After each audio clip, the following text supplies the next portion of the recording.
Hey everybody, Scott here. Wanted to show you this hot end replacement kit that I got for my Bambu A1 Mini here, as you can see. So this is one that comes with two replacement hot ends. So I got this because my original one clogged and I needed another one for a project real quick as a backup. And what I do like about this kit is it does come with this little tool set here, little wrenches.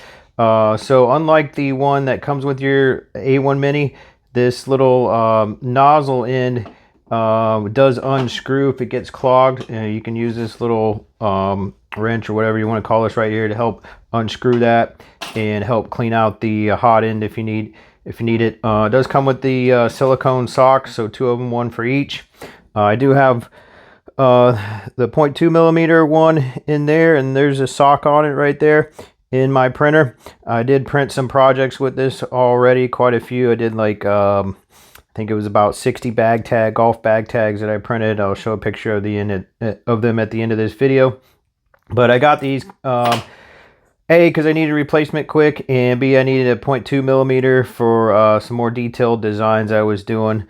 So since my other one got clogged, but there's the magnet that helps it stick into your printer right in there once you open that up to replace it. But I've liked these nozzles so far. They've been good replacements for the original one, especially if the originals aren't in stock. And like I said, this little end unscrews if you need to unscrew it to try to unclog it. So that's pretty much it.